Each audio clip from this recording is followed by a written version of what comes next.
Je m'appelle Thomas Messias, je suis un homme blanc, cisgenre, hétérosexuel, et j'ai lancé ce podcast en 2018 parce que les hommes occupent une part bien trop importante de l'espace médiatique, et je trouvais dommage qu'ils ne s'en servent jamais pour réfléchir à voix haute sur le rapport qu'ils entretiennent avec leur masculinité. Vous écoutez Mansplaining épisode 57, Les mâles du siècle, les hommes face à la remise en question de leurs privilèges. Un podcast, Slate.fr. C'est un peu dans le même état d'esprit que le réalisateur Laurent Métry et l'autrice et enseignante Camille Froidevaux-Métry, ici créditée en tant que conseillère scientifique, ont conçu un film intitulé « Les mâles du siècle ». Ce long-métrage documentaire entend donner la parole à des hommes de différents profils et de différents horizons, dans le but de voir comment ils perçoivent les vagues féministes successives et quels effets celles-ci ont eu sur eux. Le film se présente sous la forme d'un montage d'entretien réalisé avec des hommes filmés très simplement, dans ce qui semble généralement être leur domicile. Un dispositif dont j'ai parlé avec Laurent Métry. L'idée, c'était d'être au plus près et de recueillir un petit peu des sensations ou des ressentis de la part de ces hommes. Et donc, j'ai décidé assez vite de me retrouver face à face, seul avec eux. Pour ce qui est du fond, il s'est appuyé sur les travaux de Camille Froidevaux-Métry.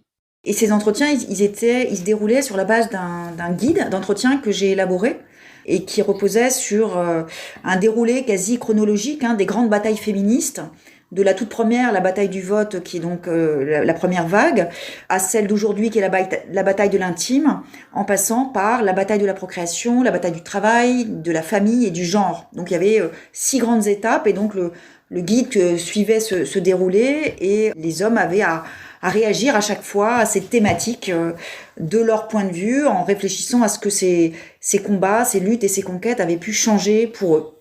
À la vision de ce film captivant à plus d'un titre, on ne peut que se poser la question qui fâche. Pourquoi, en 2020, offrir un tel terrain d'expression aux hommes ?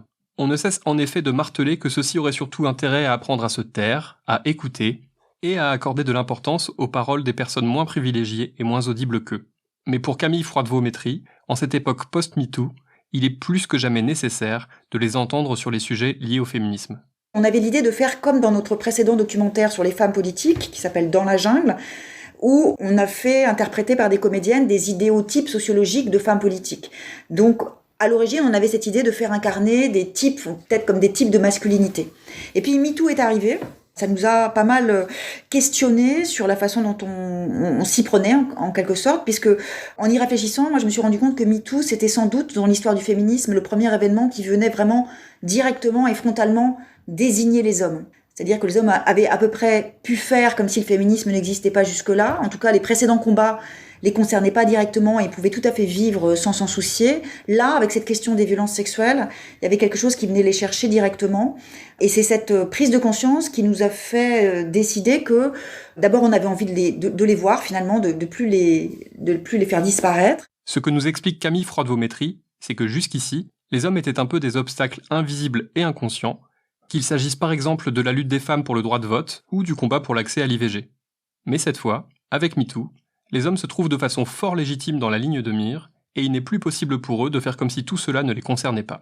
Tessa, ma compagne, travaille à la SNCF aussi, dans un bureau qui n'a connu que des hommes, et elle, c'est la première femme qui est rentrée dans ce monde-là, donc elle est entourée de 300 gaillards à l'ancienne. Point de vue archaïque de l'arrivée de la femme, ils en sont à se taper avec des gourdins sur la tête, avec des yeux qui sortent à la Tex Avery. Du coup, certains sont tombés amoureux, d'autres l'ont ridiculisé, enfin bref.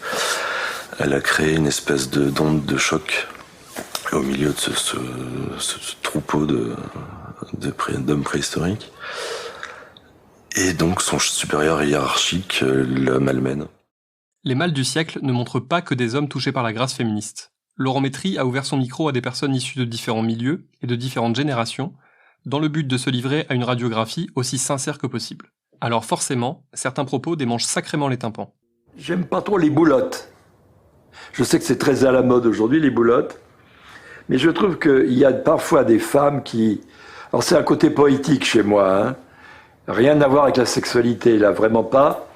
Et depuis longtemps déjà, il y a des femmes qui, tout simplement, par leur manière d'être, par les robes ou la façon de s'habiller, le maintien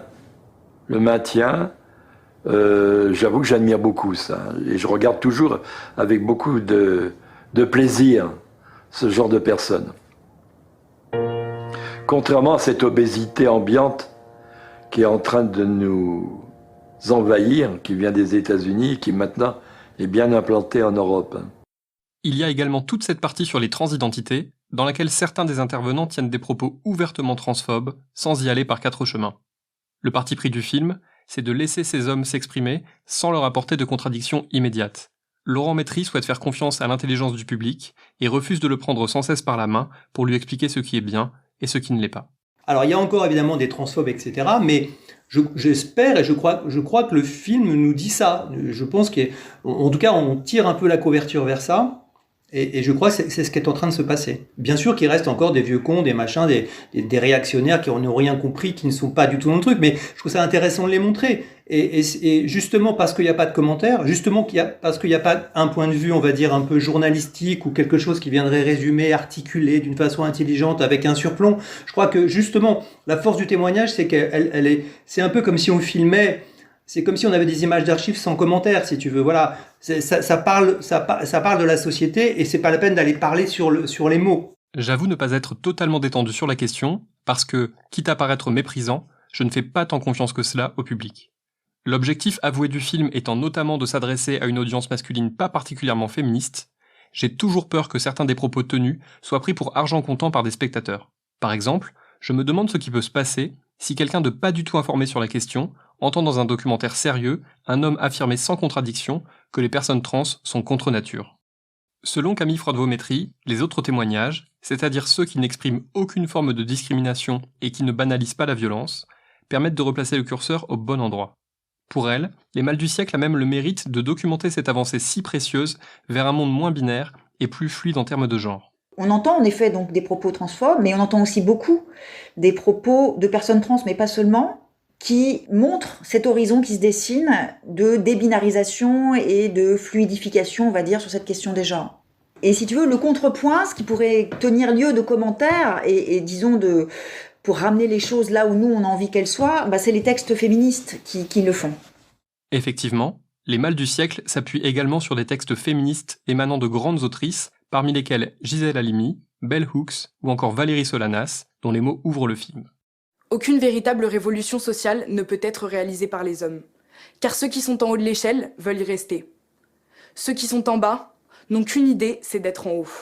Nous sommes dans une société masculine, faite par l'homme pour satisfaire ses besoins. S'il n'est pas satisfait, c'est qu'il lui est impossible de l'être. En fin de compte, ce qui révolte l'homme révolté, c'est d'être un homme. L'homme ne change que quand il est obligé par le progrès technique, quand il n'a pas le choix, quand la société arrive au point où il doit changer ou mourir. Nous en sommes là. Si les femmes ne se remuent pas le cul en vitesse, nous risquons de tous crever.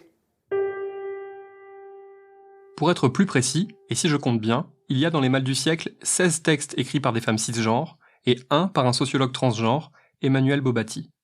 Ces textes sont lus face caméra par des femmes. Elles sont cadrées au-dessus de la poitrine, épaules dénudées, et je n'ai pas pu m'empêcher de poser la question. Quel est le message d'un film consacré aux hommes où les seules femmes qu'on voit sont dévêtues ? La plupart du temps, dans les films, les femmes sont, dans les clips, dans la publicité, le cinéma, comme on le sait, les femmes sont objectivées, ce sont des corps. Là, on s'est dit, c'est des corps, et ça sera des portraits féministes au sens où elles sont cadrées comme elles sont cadrées, mais c'est surtout des corps pensants. Donc c'est des femmes qui deviennent finalement pure théorie ou pure pensée. Donc c'est l'inverse de l'objectivation du corps des femmes qu'on a l'habitude de voir depuis très longtemps. Donc c'est pour moi un acte féministe de filmer une femme qui dit comme ça de la théorie de la philosophie féministe nue. Il n'y a pas plus féministe que ce geste-là, du point de vue du cinéma et du cadrage, parce qu'évidemment tout est dans le cadrage. Voilà. Et elle n'était pas nue, si ça peut te rassurer. C'est quelque chose que je travaille dans mes travaux, la possibilité et c'est je crois le projet même du féminisme, de faire en sorte que les femmes ne soient plus que des corps, et donc on puisse passer des femmes corps-objets aux femmes corps-sujets. Et dans la perspective de mes recherches, cette question de la subjectivation incarnée, elle est très importante. Donc montrer des corps qui pensent, c'est en fait donner à voir cette possibilité d'une subjectivation du corps des femmes. Et en fait, c'est quelque chose qu'on a beaucoup réfléchi et qu'on assume totalement. Sans doute parce que j'ai tendance à voir le verre à moitié vide, Les Mâles du siècle ne m'a pas semblé particulièrement porteur d'espoir. Il a confirmé ce que j'affirme souvent quand je joue les analystes de comptoir. La dissolution du patriarcat, c'est clairement pas pour demain, et on ne verra au mieux les véritables effets des combats actuels que dans plus ou moins 150 ans. Autant vous dire que si jamais mon estimation est juste, ni vous ni moi n'assisterons à cela, ce qui ne veut pas dire qu'il est inutile de se battre. Camille Froidevaux-Métry, elle, se veut bien moins pessimiste que moi. On oublie très souvent quelque chose, c'est que l'histoire du féminisme dans sa version, disons, pleinement moderne, c'est une histoire de 5 décennies. Donc à l'échelle de l'histoire de l'humanité, c'est vraiment une séquence temporelle ridiculement petite, et que si on fait l'effort de réaliser quelle était la condition, allez, on va dire, de nos grands-mères, on s'aperçoit alors de la progression absolument inouïe que les femmes ont pu parcourir grâce au combat féministe. C'est-à-dire qu'il y a vraiment, quand je parle de puissance de transformation, c'est au sens très très fort du mot, je crois que les féministes sont responsables de quelque chose de l'ordre d'une mutation, je dis même parfois d'une mutation anthropologique, c'est-à-dire qu'elles transforment non seulement les femmes et les hommes, parce que ça c'est aussi un des postulats très forts de notre film, c'est que le féminisme c'est pas une politique, c'est pas une question d'égalité femmes-hommes ou de lutte contre les discriminations et de rattrapage des inégalités. Le féminisme est politique, c'est-à-dire que c'est un projet global de transformation de la société qui vise à en terminer avec des siècles et des millénaires même de système patriarcal, c'est-à-dire notamment de hiérarchie sexuée du monde. Bon, eh bien, ce projet-là de renversement et de transformation, il a été enclenché de façon assez décisive à partir des années 70, donc voilà, une bonne 50aine d'années. Si on s'attache évidemment aux détails statistiques, on peut faire des listes très longues et être assez pessimiste, mais moi je crois qu'il y a quand on observe notamment la relance inouïe là, depuis le début des années 2010, cette bataille de l'intime, comme je l'appelle, qui est quelque chose d'incroyable, c'est-à-dire qu'il y avait bel et bien un domaine qui avait échappé à la prise féministe, qui était ce domaine de la vie intime et sexuelle des femmes. Je sais pas, il aurait pu se passer encore des décennies avant qu'on s'en rende compte et qu'on décide que c'était plus possible. Là, il y a le scandale de l'objectivation perpétuée par-delà même la révolution féministe. Il a été révélé par MeToo et il produit une dynamique que je trouve très forte, très puissante. Donc je sais pas ce que produira le film, mais en tout cas ce que je sais, c'est que dans l'intention qu'on y a mis, il y avait cette idée qu'il y a quelque chose qui est à l'œuvre d'assez irrésistible et dont la puissance n'a pas fini de nous étonner. Vu comme ça, Les Mâles du siècle peut effectivement être pris comme un film porteur d'espoir. Je crois que c'est en fait ce qui le rend si riche. Ce n'est clairement pas un objet formaté. Le film de Laurent Métry mérite réellement d'être regardé à plusieurs, voire d'être proposé dès que possible dans le cadre de projections débats, parce qu'il peut ouvrir sur 1000 discussions, que ce soit à propos de l'usage de la parole par les hommes, ou de leur place dans les luttes féministes actuelles et futures. Je pense que les vrais féministes, hommes, ce n'est pas ma génération par exemple. Je pense pas. Je pense que nous, on est encore dans l'effort, pas naturel. Là, je suis dans l'inconscient total. Je pense que c'est pas quelque chose de naturel, vraiment. Je pense qu'il sera naturel, peut-être chez un gamin qui a 15 ans aujourd'hui ou qui naît aujourd'hui. Mais avant, si on est un peu honnête 2 secondes, non. D'ailleurs, une question pour finir. Même si, encore une fois, il y a 1000 endroits dans lesquels on n'entend que, est-ce que les hommes ne manqueraient justement pas d'espace dans lesquels ils pourraient parler de questions de genre ? Est-ce que tu connais beaucoup de films qui parlent des hommes et du féminisme ? Cite-moi 3 films.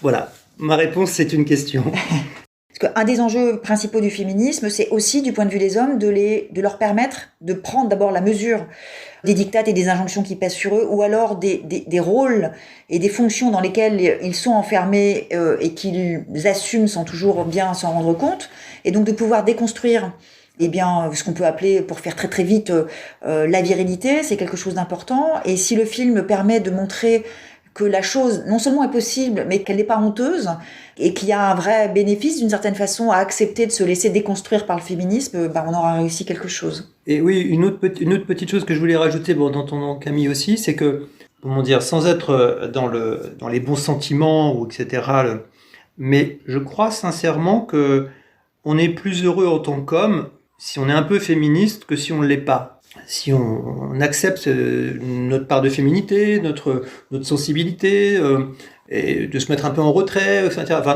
D'avoir un comportement qui est un comportement allié du féminisme, je pense qu'on peut vraiment sincèrement être beaucoup plus heureux, plus équilibré, plus joyeux. Moi je crois que c'est très positif pour les hommes. Les Mâles du siècle est disponible à partir du 8 mars 2021 sur le site lesmalesdusiècle.com. Des tarifs réduits sont prévus pour les étudiants et étudiantes, ainsi que pour les personnes sans emploi.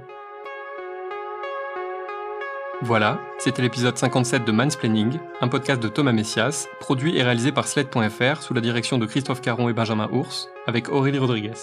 Si vous avez aimé ce podcast, n'hésitez pas à le dire en nous couvrant d'étoiles partout où vous le pouvez, 5 de préférence, et en parlant le plus possible autour de vous. Toutes vos remarques et vos questions sont les bienvenues à l'adresse suivante, mansplaining@slate.fr. Vous pouvez aussi me contacter via Twitter ou Instagram, mes messages privés sont toujours ouverts. Toutes les références aux articles, œuvres, vidéos citées se trouvent dans la description de ce podcast. Je vous envoie plein de courage. À dans 15 jours.